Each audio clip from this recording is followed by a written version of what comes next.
Oval টেস্টে জসপ্রীত বুমরাহকে বাদ দিয়েই নেমেছে টিম ইন্ডিয়া। ওয়ার্কলোড ম্যানেজমেন্টের জন্য ইংল্যান্ডের বিরুদ্ধে পঞ্চম টেস্ট খেলেনি তারকা পেসার। এই নিয়ে অনেক প্রশ্ন উঠতে শুরু করেছে। তবে বিষয়টা শুধু আর টেস্টের মধ্যে সীমাবদ্ধ থাকছে না, এমনকি এশিয়া কাপেও তাকে খেলানো হবে কিনা সেই নিয়েও সংশয় দেখা দিচ্ছে। 9 সেপ্টেম্বর থেকে শুরু হতে চলেছে এশিয়া কাপ। ফাইনালের ঠিক এক সপ্তাহ পরেই ওয়েস্ট ইন্ডিজের বিরুদ্ধে টেস্ট সিরিজ। অর্থাৎ বুমরা যদি দুটি ইভেন্টেই খেলেন তাহলে যে ওয়ার্কলোড নিয়ে এত কথা, সেখানে বিশ্রাম পাচ্ছেন না বুমরা। সেখানেই প্রশ্ন, বুমরাকে এশিয়া কাপে খেলানো হবে নাকি টেস্ট সিরিজে? কারণ এরপর দক্ষিণ আফ্রিকার বিরুদ্ধেও টেস্ট সিরিজ আছে। এই দুটো টেস্ট সিরিজে প্রত্যাশিত ফলাফল না হলে বিশ্ব টেস্ট চ্যাম্পিয়নশিপের লড়াই থেকে অনেকটাই পিছিয়ে যাবে ভারত। আবার পরের বছরে টি-20 বিশ্বকাপের ড্রেস রিহার্সাল, এশিয়া কাপ। ফলে বুমরাকে নিয়ে বিসিসিআই এখন উভয় সংকটে। বোর্ডের এক সূত্র বলছেন, যদি বুমরা এশিয়া কাপে খেলে এবং ভারত ফাইনালে ওঠে তাহলে ওয়েস্ট ইন্ডিজের বিরুদ্ধে ওর খেলা অসম্ভব। সেখানেই প্রশ্ন উঠেছে, বুমরাকে ওয়েস্ট ইন্ডিজের বিরুদ্ধে খেলাবে নাকি এশিয়া কাপ খেলানোর পর 1 মাসের বিশ্রাম দিয়ে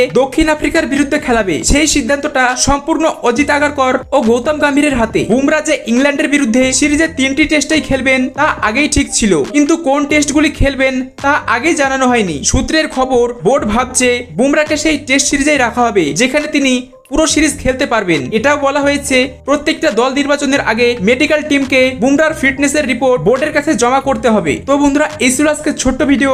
আশা করি ভিডিওটি ভালো লেগেছে। যদি ভিডিওটি ভালো লেগে থাকে তাহলে অবশ্যই ভিডিওটি লাইক করে চ্যানেলটি সাবস্ক্রাইব করে দিন। দেখা হচ্ছে পরের ভিডিওতে। ততক্ষণ ভালো থাকবেন, সুস্থ থাকবেন।